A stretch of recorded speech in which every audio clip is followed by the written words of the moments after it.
Hello mga kasenyor. Today we're going to explore the majestic, breathtaking Lake Apo dito sa Valencia, Bukidnon. I'm going to show you how to get here, what to do, what to see, magkano yung babayaran at ano pa mga pwedeng gawin habang kayo ay nandito sa Lake Apo. Kaya tara, samahan niyo ako as we explore the beautiful Lake Apo dito sa Valencia, Bukidnon. Let's go!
Yan?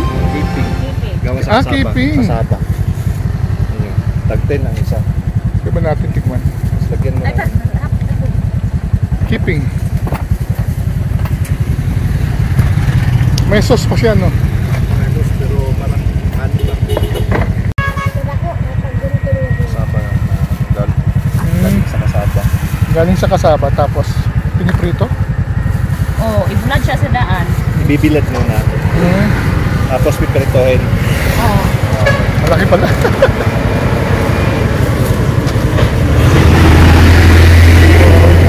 pesos tapos meron siya sauce na. Dagko kay pagkakuan. Laki pala, no? Sino po?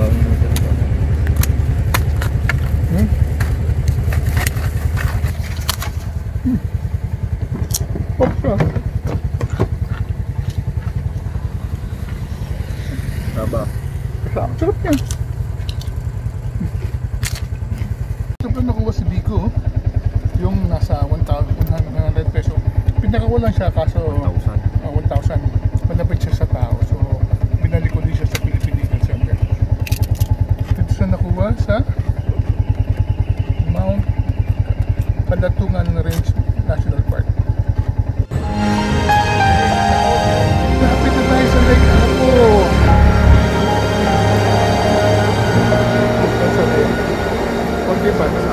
Kaya kasi yung bili na kasaba. Bibili na kasaba yun dito. Ito naman sugarcane. Ito naman is pineapple. Ano? Talaga nasa Bukidnon tayo. kompleto ng prutas. Nice naman.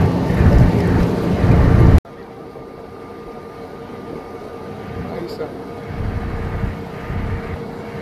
Bunga ng lansones. Wala na mga tao pa dito kayo. Lupa na naman na. Lansones. Ako sa bakay vlogger. Dito sa Legapo. Doon na diya. Dito na kami sa parking. Parking fee, 30 pesos cars, motor 10 pesos. Sakari na lang natin. Papunta na tayo ng Lake Apo. Wow! Ganda ha. May nakaagad oh, sa likod. Brown gate. So, barangay share, tribal share. Yan.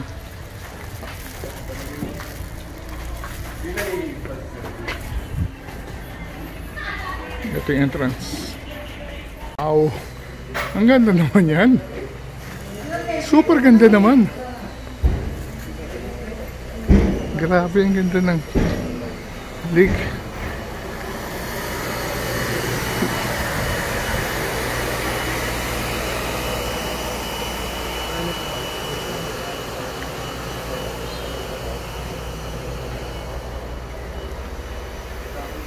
Lake Apo. Tingnan mo, ang ganda ng Lake Apo. Ganda oh. Lake Apo.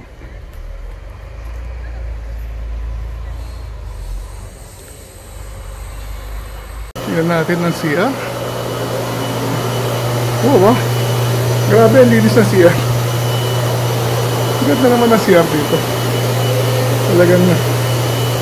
At may bidet pa. May toilet paper ah.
Eh kuya, gaano kalalim itong Lake Apo? May sukat ito sir na 60 feet, mayroong 70 feet, mayroong 100 feet. 100 feet. Anong mga isda makikita dito? Maraming uri ng isda dito sir, mayroong tilapia, dalag, at saka koi, snakehead, at saka karpa. Ito rin sinasabing pinakamalinis na lake dito. Yes sir, itong ating Lake Apo, cleanest lake in the Philippines. Yes, oo na. Since 2000 from now on. Sobrang linis yun. Itong ating lake, bulkan na pumutok itong nakarang matagal na panahon. Kaya tinawag ito na Lake Apo hango sa lingwahe ng mga katutubo dito na manubo o nitibo, mga Apo, that means elder or respect. Ah, okay. Itong tubig na to, naiinom pag ano? Yes sir, ang tubig na ito ay class B pa. Kasi kapag sa isang taon, sinasamping ito ng taga B pa, 2 bisis sa isang taon. Class B pa ang tubig ng Lake Apo. Ano nga kuya, pangalan mo tsaka para mailagay ko? Ako po si Paul Pantorilla. Paul Pantorilla. Okay. Taga Rescue Valencia, dito ako dinalasain. Rescue Valencia. Okay. Ang ilalim nitong lake, maraming punong kahoy na nasa lalim. Ang kulay ng mga alikabok sa lalim is kulay gray. Mga mud o lapok, putik Tagalog. So yung mga nakapaligid na puno, hindi pwedeng putulin? Yes sir. Talaan siya. Itong lake sa ngayon, under sa Paris Rehabilitation. Bawal ito magtirador ng mga langgam, ibon. Okay. Kasi itong lake ay protected by the DNR at sa mga katutubo dito. Okay. Nasa paanan tayo ng aling bundok? Mount ano to? Kagatungan. Mount... Ito sir, tinawag na ito ng Mount Apo. Mount Apo. Lake Apo. Lake Apo. Lake Apo lang. Iso natin dito sa Lake Apo, 625 meters above sea level. Mataas na rin, no? 625 sir? Oo, ito.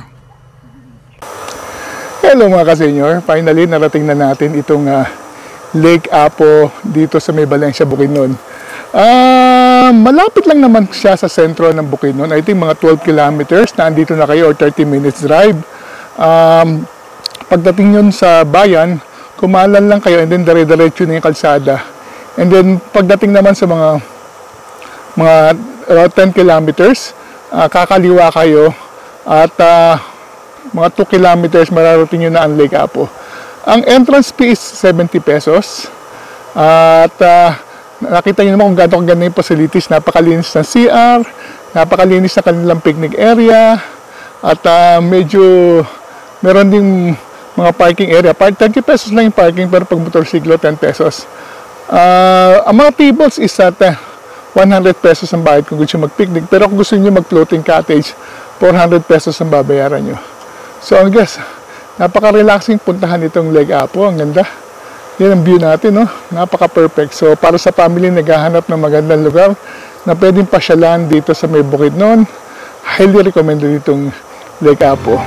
With that, I'd like to thank you very much for watching our vlog. At we cover ngayon dahil sa Bukidnon tayo. At if you do have time, visit Lake Apo dito sa Valencia, Bukidnon. Mag-family picnic, mag-family bonding, or just relax at saka panoorin ang napakagandang view ng lake. So maraming salamat sa panonood. Travel while you can. Until our next vlog, see you soon.